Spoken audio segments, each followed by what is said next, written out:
Big news out of Portugal this week. The country's constitutional court has just struck down some of the most controversial parts of the new immigration law. And if you're planning to bring your family here, this is something you'll want to hear. Hi everyone, I'm Linda, and welcome back to Living Linda Abroad, where we talk about all things expat life, moving overseas, and making Portugal your home. Let's dive right into what just happened. The Portuguese government recently passed a new immigration bill that would have made family reunification much harder. Well, Portugal's Constitutional Court just said, nope. They found those provisions unconstitutional because they violate the right to family life, the best interests of the child, and the right to effective judicial protection. The Constitutional Court struck down several provisions related to family reunification. One rejected rule stated that foreign citizens with a valid residence permit living legally in Portugal could reunite only with minor family members, and only if those minors had entered the country legally and were already residing there.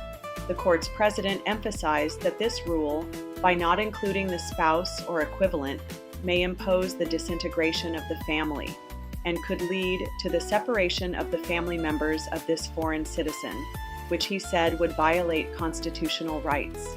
Another overturned provision required a citizen to have lived legally in Portugal for at least 2 years before requesting reunification with family members abroad.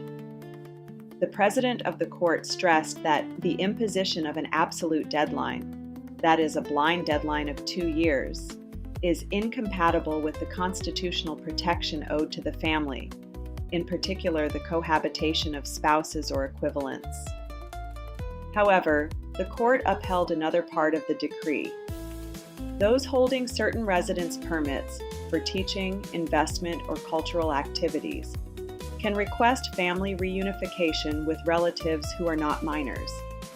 The President of the Republic had questioned whether this was discriminatory, but Abrantes concluded that it does not appear disproportionate or discriminatory when measured against the constitutional principle that no one can be privileged, benefited, harmed, deprived of any right or exempt from any duty on the grounds of ancestry, sex, race, language, territory of origin, religion, political or ideological convictions, education, economic situation, social condition, or sexual orientation.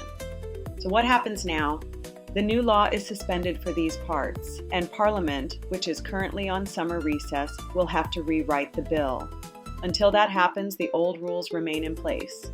So if you were worried about not being able to reunite with family for years, that's off the table, at least for now. And here's the part a lot of people are asking about. What about the rest of the law? For example, the proposed change from 5 years to 10 years of residency before you can apply for Portuguese nationality. As of now, we haven't heard anything about whether that part has been declared constitutional or not, so we wait.